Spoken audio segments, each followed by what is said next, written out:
అందరికీ రాధాస్వామి. ఇప్పుడు మనం చూస్తున్నది ఎంతో ప్రతిష్టాత్మకమైన రాధాస్వామి మందిరం, రాధాస్వామి ధామ్. దీనిని 1912వ సంవత్సరంలో స్థాపించారు.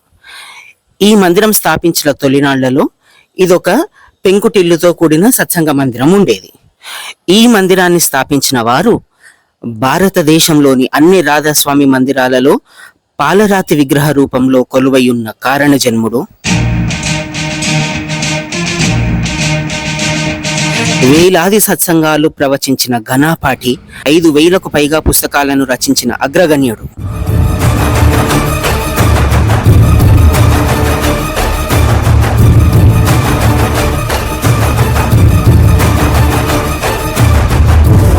కారుణ్య శోధన, కరుణామృత బోధన, కఠినమైన సాధన అనే సూత్రాలను తన జీవితమంతా ఆచరించిన మహానుభావుడు.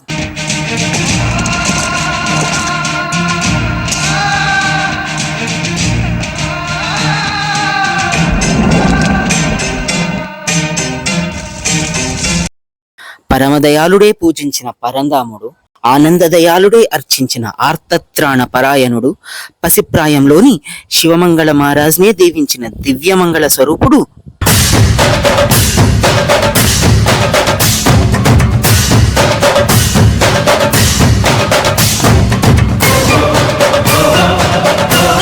మనందరి ఇష్టుడు, అభినవ వ్యాసుడు, అత్యంత శ్రేష్ఠుడు అయినటువంటి दाता दयाल जी महाराज. दाता दयाला कर दे समाला, रख कर चरण में कर दे निहाला.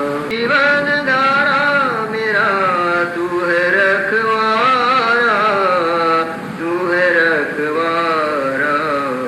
दाता दयाला कर दे समाला, कर चरण में कर दे निहाला. ఆయన ఓ నడిచే గ్రంథాలయం. ఆధ్యాత్మిక జగత్తులో ఉవ్వెత్తున ఎగసిన ఉత్తుంగ గంగా తరంగం మన దాతా దయాల్జీ మహారాజ్. ఇప్పుడు మనం చూస్తున్న ఈ భవంతి 100 ఏళ్ల క్రితం నిర్మించబడింది. ఇది పురాతన సత్సంగ మందిరం. పాత మందిరం పెంకుటిళ్లతో చేసింది శిథిలమైపోయిన తర్వాత దీనిని నిర్మించారు. ఈ మందిరంలోనే దాతా దయాల్జీ మహారాజ్ గారు కూర్చొని ఎంతో మంది భక్తులకు ఎన్నో సత్సంగ ప్రవచనాలు అందించేవారు. దాతా దయాల్జీ మహారాజ్ గారి గురువు హుజూర్ మహారాజ్, హుజూర్ మహారాజ్ గారి గురువు రాధాస్వామి మత స్థాపకులు స్వామీజీ మహారాజ్. ఇప్పుడు మనం చూస్తున్న సంతులందరూ కూడా ఆయన శిష్య పరంపరకు చెందినవారు. ఆ విధంగా రాధాస్వామి మతానికి ఒక వెన్నుపూసగా నిలిచారు స్వామీజీ మహారాజ్. అటువంటి వెన్నుపూసకే వెన్నెల కాంతులు పూసిన వన్నె పూసలు, మణిపూసలు అయినటువంటి సంత సద్గురువులను మనం ఒక్కసారి దర్శించుకుందాం.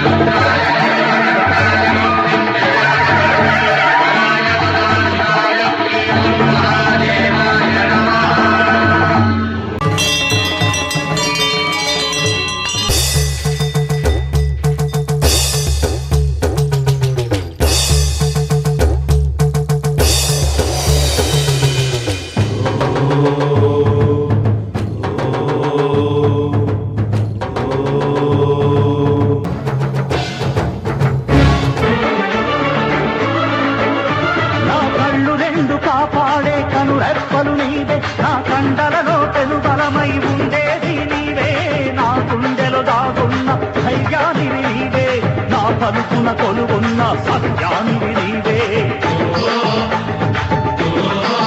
నా ఊపిరిలో ఊపిరివై మెదిలేది నీవే, నా హృదయంలో సౌవడివై సాగేది నీవే, అనుకున్నది గెలిపించక శ్రమించేది నీవే, నా తుది వరకు తోడుండే నేస్తానివి నీవే. నువ్వు తప్ప నాకు వేరు బంధమెవరుగా, నన్నెప్పుడు నడిపించే దైవం ధర్మం నీవే.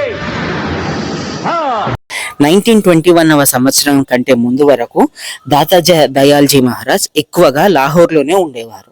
1921లో లాహోర్ను పూర్తిగా విడిచిపెట్టి గోపీగంజ్ వారణాసిలో ఉన్న ఈ ధామానికి చేరుకున్నారు.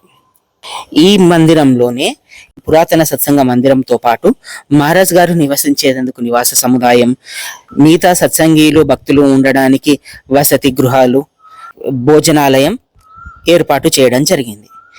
సత్సంగీయుల కోసం బావిని కూడా ఏర్పాటు చేయడం జరిగింది. దాతా దయాల్జీ మహారాజ్ ఆ కాలంలోనే అనేక మాసపత్రికలను స్థాపించారు. వాటి ద్వారా వివిధ ఆధ్యాత్మిక విషయాలపై విస్తృతంగా రచనలు చేస్తూ ప్రజలకు మార్గదర్శనం చేసేవారు. ఆయన రచనలకు అపారమైన జనాదరణ లభించింది. ఆ రోజుల్లోనే 1914 ఆ ప్రాంతంలోనే ఆయనకు నెలకు సుమారు 1700 రూపాయలు ఆదాయం వచ్చేది. ఆ కాలంలో అది చాలా విశేషమైన మొత్తం. మహారాజ్ గారికి అనేక మంది శిష్యులు ఉండేవారు. వారిలో అత్యంత ప్రముఖులు నందుభాయ్ మహారాజ్. ఈయన నిజామాబాద్కు చెందిన గొప్ప సంత్. దాతా దయాల్జీ మహారాజ్ ఎప్పుడూ కూడా సమయాన్ని వ్యర్థంగా పోనిచ్చేవారు కాదు. ఆయన స్వయంగా ఆచరించి తన శిష్యులకు మరియు ఇతర సత్సంగీయులకు సైతం బోధించిన ముఖ్యమైన విశేషం ఏమిటంటే జీవితంలో ప్రతి నిమిషాన్ని సద్వినియోగం చేసుకోవాలి. ఒక్క నిమిషం కూడా వృధా చేయకూడదు. ఆయన చాలా తక్కువగా విశ్రాంతి తీసుకునేవారు, రవ్వంత విశ్రమించేవారు, అత్యంత సాధారణమైన ఆహారాన్ని స్వీకరించేవారు. ఆయన భోజనంలో కేవలం 2 పుల్కాలు, కొద్దిగా కూర, కొద్దిగా పప్పు, అంతకు మించి ఎక్కువగా ఆహారాన్ని తీసుకునేవారు కాదు. మిగిలిన సమయాన్నంతా ఆయన సద్వినియోగపరిచేవారు. ఉదయం సాయంత్రం సత్సంగాలు నిర్వహించేవారు, భజనలు చేయించేవారు. మిగతా సమయం పుస్తక రచనలో, భక్తుల సందేహాలను నివృత్తి చేసే ఉత్తరాల రచనలో నిమగ్నమై ఉండేవారు.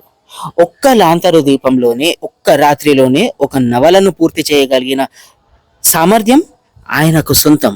ఆయనది అసాధారణమైన ప్రతిభ. సుమారు 110 సంవత్సరాల క్రితం దాతా దయాల్జీ మహారాజ్ ఈ సత్సంగాలను నిర్వహిస్తున్న కాలంలో భారతదేశంలో బ్రిటిష్ ప్రభుత్వ పాలన నడుస్తుండేది. ఆ రోజుల్లో బ్రిటిష్ పాలకులు భారతీయులను చాలా హీనంగా, చులకనగా చూసేవారు. ఆ దేశం నుండి ఈ దేశానికి వచ్చి ఆదేశాలు జారీ చేసేవారు బ్రిటిష్ పాలకులు. మహాత్మా గాంధీ అంతటి వారిని సైతం కూడా రైలులో నుంచి బయటకు దింపిన ఘటన బ్రిటిష్ పాలనలోనే జరిగింది.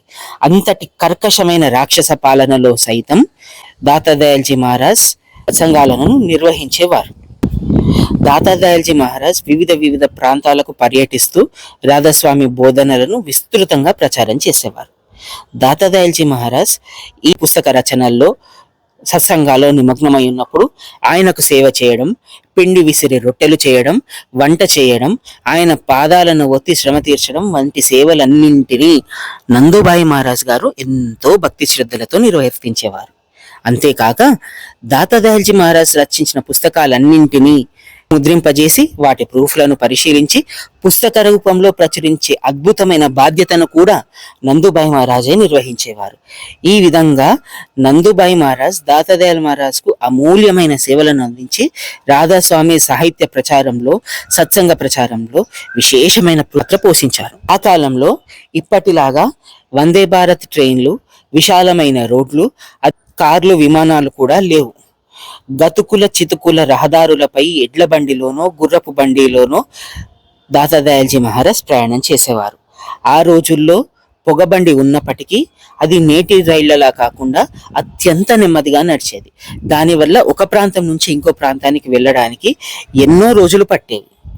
అంతటి కష్ట నష్టాలకు ఓర్చి దాతా దయాల్ మహారాజ్ కాశ్మీర్, ఉత్తరప్రదేశ్, పంజాబ్, రాజస్థాన్, గుజరాత్, మహారాష్ట్ర వంటి రాష్ట్రాలతో పాటు ఆంధ్రప్రదేశ్లోని బేగంపేట, మేడ్చల్, హన్మకొండ, హుజూరాబాద్, పిట్లం, బాన్స్వాడ, దౌలతాబాద్, జమ్మికుంట లాంటి అనేక ప్రాంతాలను సందర్శించారు.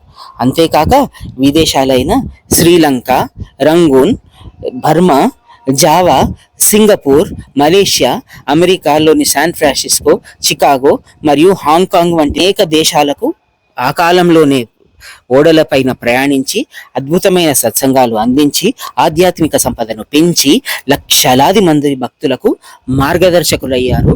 కోట్లాది మందికి కులదైవం అయ్యారు. ఇటువంటి కష్టమైన పరిస్థితులను అధిగమించి తన జీవితాన్ని పరమార్థ సేవకు అంకితం చేసి ఆనాటి నుండి ఈనాటి వరకు మన పూర్వీకుల నుండి మన వరకు ఎంతో మందిని ఆధ్యాత్మిక మార్గంలో నడిపించి మన జీవితాలను తరింపజేసి మనకు ఆధ్యాత్మిక జ్ఞానాన్ని పంచిన దాతా దయాల్జీ మహారాజ్కు మనం వందలాది పాలరాతి విగ్రహాలు కట్టించిన, వేలాది లీటర్ల పాలతో అభిషేకం జరిపించిన, లక్షలాది పూలతో అర్చించిన, కోట్లాది సార్లు ఆయనకు నమస్కరించిన, 10 కోట్ల సార్లు ఆయన నామాన్ని జపించిన అది తక్కువే అవుతుంది. దాతా సాహిత్యం తిరుగులేనిది, దాతా మనకు చేసిన మేలు మరువలేనిది, దాతా రుణం తీర్చుకోలేనిది. ఈ దాతదయాల్ మహారాజ్ స్థాపించిన ధామాన్ని మరికొన్ని భవన సముదాయాలను చోటేలాల్ మహారాజ్ గారు అభివృద్ధి చేశారు. చోటేలాల్ మహారాజ్ గారు 80 లక్షలకు పైగా తన స్వంత ధనాన్ని వెచ్చించి 3 నూతన భవన సముదాయాలను నిర్మించారు. అదేవిధంగా 3 అంతస్తుల ఎత్తులో ఒక పెద్ద వాటర్ ట్యాంక్ నిర్మించారు. అలా ఈ మందిర అభివృద్ధికి ఆయన విశేషంగా కృషి చేశారు. దాంతోపాటు హుషార్పూర్ మానవతా మందిరంలోని ప్రస్తుత అధ్యక్షులు జింపా గారు హోషియార్పూర్ అసెంబ్లీ నియోజకవర్గం నుండి ఎమ్మెల్యేగా ఎన్నికై తదుపరి జలవనరులు మరియు రెవెన్యూ శాఖ మంత్రిగా కూడా సేవలందిస్తున్నారు. వీరు తమ సొంత ధనంతో దాతాదయాల్ మహారాజ్ విగ్రహాన్ని ఈ ధామ్లో ఒక కొత్త మందిరాన్ని నిర్మించి అందులో ప్రతిష్ఠింపజేశారు. దీనిని అత్యంత హంగులతో అందచందాలతో తీర్చిదిద్దారు. ఈ ధామ్లో ప్రతి సంవత్సరం గురు పూర్ణిమ, నవంబర్ 18 మహాశివరాత్రి సందర్భాలలో అత్యంత వైభవంగా సత్సంగాలు నిర్వహించబడుతుంటాయి. అప్పుడు వందలాది మంది సత్సంగీయులు ఇక్కడికి వచ్చి సత్సంగ లాభాన్ని పొందుతుంటారు. దాతా దయాల్జీ మహారాజ్ 1939లో తన శరీరాన్ని త్యజించారు. ఆయన భౌతికంగా మనకు దూరమైనప్పటికీ ఆయన విశేషమైన సత్సంగాల రూపంలో, పుస్తకాల రూపంలో ఇప్పటికీ మనతో పాటే ఉన్నారు. ఆయన గురు జ్ఞానం రూపంలో ఆయన మనకు రక్షణ కల్పిస్తూనే ఉన్నారు. దాతా దయాల్జీ సాహిత్యం ఎంతో ఆకర్షణీయంగా, ఎంతో అద్భుతంగా ఉండేది. ఆయనకు లక్షలాది మంది భక్తులు ఆ కాలంలోనే ఏర్పడ్డారు. దాతా దయాల్జీ పుస్తకం మనం మొదలు పెట్టడం వరకే మన చేతుల్లో ఉంటుంది. తర్వాత ఆటోమేటిక్ గా మనం పుస్తకం మొత్తం చదివేస్తాం. దాతా దయాల్జీ పుస్తకం ఏది చదివినా ఆయనను దర్శిస్తున్న భావన కలుగుతుంది. ఇప్పుడు మనకు దూరంగా కనిపిస్తున్న yellow colour building Data Dayal Maharaj నిర్మించిన ఇంటర్మీడియట్ కాలేజ్. అలాగే పురాతన సత్సంగ భవనం మీద పురివిప్పి ఆడుతున్న నెమలిని కూడా మనం చూడవచ్చు. అలాగే దాతా దయాల్ మహారాజ్ సమాధిని, దాని మీద నిర్మించిన స్తూపాన్ని, దాతా దయాల్ మహారాజ్ ఇంటర్మీడియట్ కాలేజ్ ముందు భాగాన్ని, అలాగే దాతా దయాల్ మహారాజ్ జీవితంలో జరిగిన కొన్ని ముఖ్య సన్నివేశాలని, సంఘటనల్ని మనం పార్ట్ 2 వీడియోలో చూద్దాం. అందరికీ రాధాస్వామి.